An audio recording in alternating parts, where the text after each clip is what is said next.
छत्रपती शिवाजी महाराजांचा 28 फूट पुतळा सिंधुदुर्ग येथील राजकोट किल्ला परिसरामध्ये सोमवारी दुपारी 1च्या सुमारास कोसळला। त्यानंतर अख्ख्या महाराष्ट्रामध्ये जर आपण बघितलं तर संतापाची लाट पाहायला मिळतेय। राजे आम्हाला माफ करा हे एकच वाक्य आज प्रत्येक जण बोलतोय। सोशल मीडियावर मोठ्या प्रमाणात संताप व्यक्त करण्यात येतोय।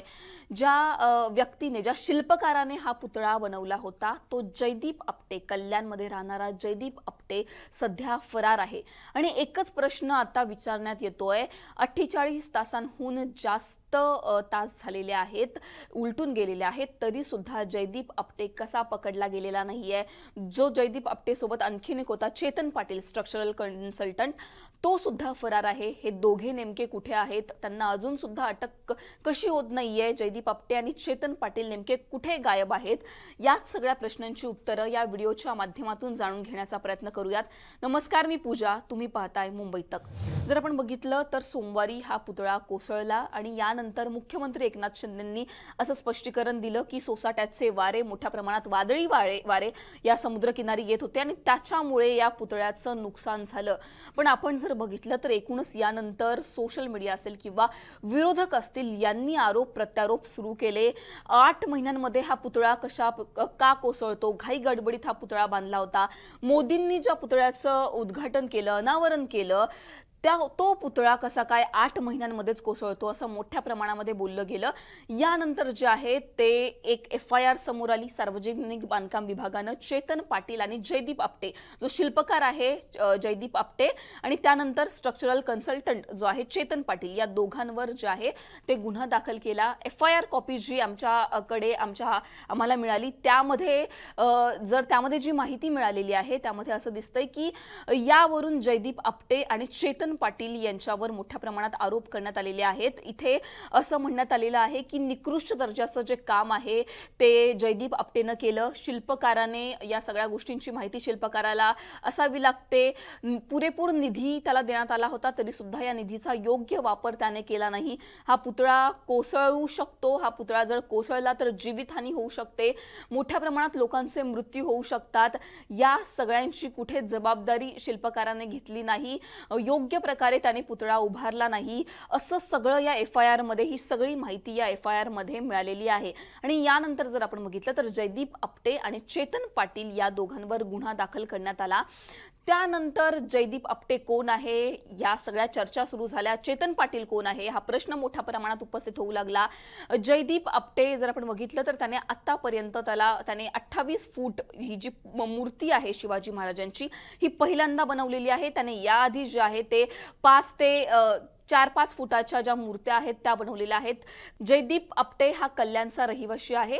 आमची टीम जेव्हा जयदीप आपटेच्या घरी गेली त्याचा तपास करण्यासाठी, तेव्हा जयदीप आपटेच्या घराला लॉक पाहायला मिळाला, त्याच्या घराला टाळे होते।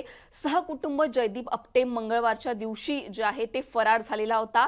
सोमवारी जेव्हा आमच्या टीमने जयदीप आपटे सोबत बातचीत केली तेव्हा तो असं म्हणाला होता की मला सुद्धा या गोष्टीचं वाईट वाटत आहे, जो काम करतो त्याचंच नाव पुढे येतं, मला सुद्धा या गोष्टीची खंत आहे आणि मी आता मालवणला चाललो आहे, असं जयदीप आपटे म्हणाला होता। एक्सक्लुझिव्ह बातचीत त्याने मुंबई तक सोबत केली होती आणि मुंबई तकला दिलेल्या रिएक्शन मध्ये त्याने असं म्हटलेलं होतं की मी मालवणला चाललेलो आहे। त्यानंतर जयदीप आपटेनं कुठलेच फोन घेतलेले नाहीत, तो नॉट रिचेबल झाला। त्याच्या घरी जेव्हा टीम गेली तेव्हा सुद्धा त्याच्या घराला लॉक पाहायला मिळाला। आणि दुसरा हा जो आहे स्ट्रक्चरल कन्सल्टंट सल्लागार चेतन पाटील, याचं घर कोल्हापूरमध्ये आहे। त्याच्या घरी सुद्धा जेव्हा आमची टीम गेली, शिवाजी पेठेमध्ये कोल्हापूरच्या त्याचं घर आहे, तिथे सुद्धा त्याच्या घराला टाळे पाहायला मिळाले, त्याच्या घरात कुणीच नव्हतं, तो सुद्धा फरार झालेला आहे। एकूणच जर आपण बघितलं तर इतक्या मोठ्या घटनेनंतर या सगळ्यांचा, या मूर्तीचा जो शिल्पकार आहे जयदीप आपटे आणि चेतन पाटील जो स्ट्रक्चरल कन्सल्टंट आहे, हे दोघेही अचानक गायब झालेले आहेत, हे दोघेही फरार आहेत आणि ते आता कुठे आहेत ही माहिती अजूनपर्यंत कुणालाच मिळालेली नाहीये। गुन्हा दाखल होऊन 48 तासांहून अधिक जो काळ आहे तो लोटून गेलेला आहे आणि आता सुद्धा या दोघांचा पत्ता लागलेला नाहीये। आणि अशातच जर आपण बघितलं तर आता मोठ्या प्रमाणामध्ये या सगळ्यांवरून आरोप प्रत्यारोप सुरू झालेले आहेत।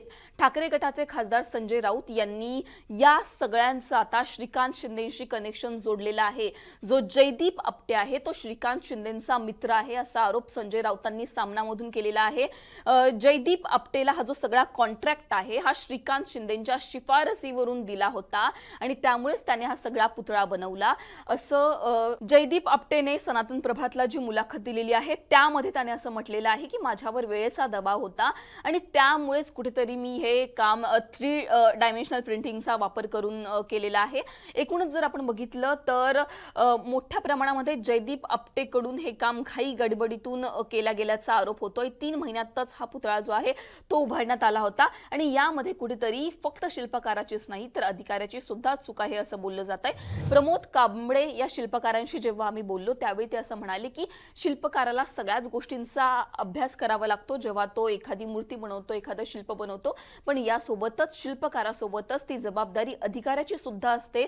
अधिकाऱ्यांनी व्यवस्थित स्ट्रक्चरल इंजिनियर असतात, त्यांनी व्यवस्थित ती मूर्ती, तो चौथारा, सगळं बांधकाम व्यवस्थित चेक करायला लागतं, मान्यता द्यायला लागते आणि त्यानंतर जे आहे ती सगळी मूर्ती, तो पुतळा त्या ठिकाणी उभारला जातो।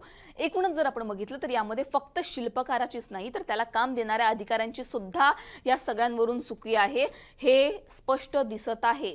पण यानंतर गायब झालेला जयदीप आपटे आणि त्याला हे काम का देण्यात आलं, कुणाच्या शिफारसीवरून देण्यात आलं, नक्की या सगळ्यांचं कनेक्शन कुणासोबत आहे हे प्रश्न अजूनही उपस्थित होत आहेत आणि त्यांची उत्तरं कोण देणार हाही मोठा सवाल अजून त्या ठिकाणी आहेच। तुम्हाला सगळ्यांवर काय वाटतं आम्हाला कमेंट सेक्शन मध्ये कळवा। हा व्हिडिओ तुम्हाला आवडला असेल तर लाईक करा, कमेंट करा, शेअर करा। मुंबई तकला तुम्ही जर सबस्क्राइब केलं नसेल तर सबस्क्राइब करायला विसरू नका। धन्यवाद।